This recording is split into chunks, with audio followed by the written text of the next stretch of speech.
ಕಲಬುರಗಿಯಲ್ಲಿ ನಾಳೆ ಮಹತ್ವದ ಸಚಿವ ಸಂಪುಟ ಸಭೆ. ಕಲ್ಯಾಣ ಕರ್ನಾಟಕದ ಅಭಿವೃದ್ಧಿಗೆ ಪೂರಕ ಚರ್ಚೆ. ಮುಖ್ಯಮಂತ್ರಿ ಸಿದ್ದರಾಮಯ್ಯ.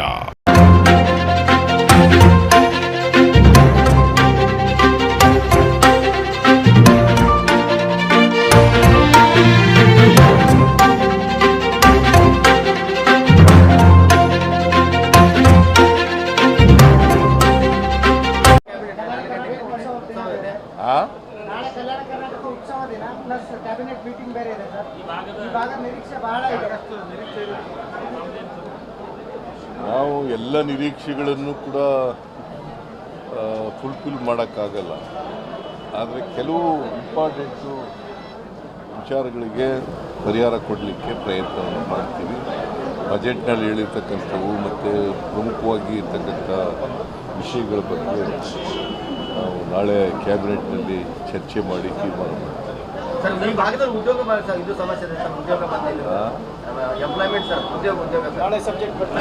ಅದು ಸಬ್ಜೆಕ್ಟ್ ಬರ್ತಾ ಇದೆ ಉದ್ಯೋಗದ ಬಗ್ಗೆ.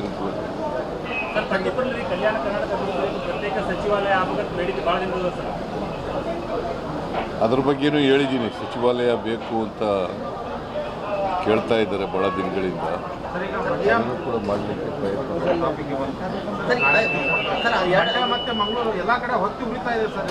ಯಾವುದು ಇವತ್ತು ಉರಿತಾ ಇದೆಯಾ? ಏನು ಗಲಾಟೆ ಆಯ್ತಪ್ಪ?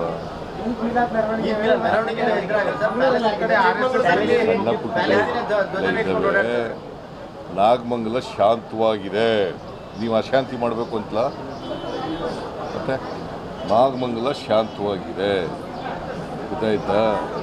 ನಾವು ಅಲ್ಲಿ USP ಸಸ್ಪೆಂಡ್ ಮಾಡಿದ್ದೀವಿ, ಇನ್ಸ್ಪೆಕ್ಟರ್ ಸಸ್ಪೆಂಡ್ ಮಾಡಿದ್ದೀವಿ. ಪೊಲೀಸ್ ಫೈಲೂರ್ ಇದೆ ಅಂತೇಳಿ ನಮ್ಗೆ ಗೊತ್ತಾದ ತಕ್ಷಣ ಮೇಲ್ನೋಟಕ್ಕೆ ಅದನ್ನು ಅವ್ರ ಮೇಲೆ ಕ್ರಮ ತಗೊಂಡಿದ್ದೀವಿ. ಮತ್ತು ಅಲ್ಲಿ ಏನು ನಷ್ಟ ಆಗಿದೆ, ಅಂಗಡಿಗಳು ಬೆಂಕಿ ಬಿದ್ದು ಏನು ನಷ್ಟ ಆಗಿದೆ, ಮೋಟರ್ ಬೈಕ್ ಅವಕ್ಕೆಲ್ಲ ಪರಿಹಾರ ಕೊಡ್ತಕ್ಕಂಥ ಕೆಲಸವನ್ನು ಮಾಡ್ತೀವಿ.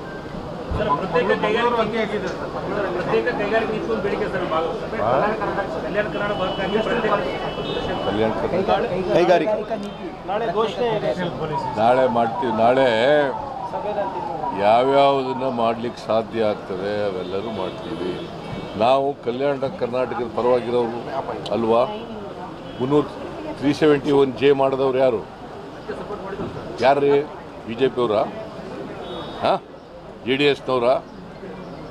371J ಮನಮೋಹನ್ ಸಿಂಗ್ರವರು ಪ್ರಧಾನಮಂತ್ರಿಯಾಗಿದ್ದಾಗ ಸಂವಿಧಾನಕ್ಕೆ ತಿದ್ದುಪಡಿ ತಗೊಬಂದು ಮಾಡಿದದು. ಅದಕ್ಕೆ ಪ್ರಯತ್ನ ಮಾಡಿದವರು ಮಾನ್ಯ ಖರ್ಗೆಯವರು ಮತ್ತು ಧರ್ಮಸಿಂಗ್ ಅವರು, ಗೊತ್ತಾಯ್ತಾ? 2013ರಲ್ಲಿ ನಮ್ಮ ಸರ್ಕಾರ ಇದ್ದಾಗ ಅದಕ್ಕೆ ಒಂದು ಕಮಿಟಿ ಮಾಡಿ ಅದನ್ನು ಜಾರಿ ಕೊಟ್ಟವರು ನಾವು, ಗೊತ್ತಾಯ್ತಾ? BJPಯವರು ಅಲ್ಲ. BJPಯವರು ವಾಜಪೇಯಿ ಪ್ರಧಾನಮಂತ್ರಿ ಆಗಿರುವಾಗ ಸಂವಿಧಾನಕ್ಕೆ ತಿದ್ದುಪಡಿ ಮಾಡೋಕ್ಕಾಗಲ್ಲ ಅಂತ ಉತ್ತರ ಕೊಟ್ಟಿದ್ದಾರೆ SM ಕೃಷ್ಣ ಅವ್ರಿಗೆ. ಗೊತ್ತಾ ನಿಮಗೆ ಅದು? ಹಾಂ, ಈ ತಲೆ ಕುಣಿಸ್ತೀಯಲ್ಲಪ್ಪ, ಗೊತ್ತಾ? ಏನಂತ ಬರೆದಿದ್ರು? ಯಾರು ಬರೆದಿದ್ರು? ಯಾರ್ರೀ ಬರೆದಿದ್ದದು? Mister Advani, home minister and deputy chief prime minister. Sir, ಈ ಎಲ್ಲ ಕಾರಣಕ್ಕಾಗಿನೇ ಜನ ನಿಮ್ಮನ್ನು ಜಾಸ್ತಿ ಸಪೋರ್ಟ್ ಮಾಡಿದ್ದಾರೆ ಸರ್ ಕಲ್ಯಾಣ ಕರ್ನಾಟಕದಲ್ಲಿ. ಹಾಗಾಗಿ ನಿರೀಕ್ಷೆನೂ ಜಾಸ್ತಿ ಇಟ್ಕೊಂಡಿದ್ದಾರೆ. ಜನರ ನಿರೀಕ್ಷೆ, ನಾವು ಬಡವರ ಪರವಾಗಿ ಕೆಲಸ ಮಾಡಲಿಕ್ಕೆ ತಯಾರಾಗಿದ್ದೀವಿ, ಗೊತ್ತಾಯ್ತಾ? ಅದಕ್ಕೋಸ್ಕರನೇ 5,000 ಕೋಟಿ ರೂಪಾಯಿನ ಈ ಸಾರಿ ಕೊಟ್ಟಿರೋದು.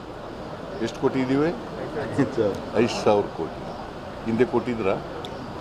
ಹಾಂ,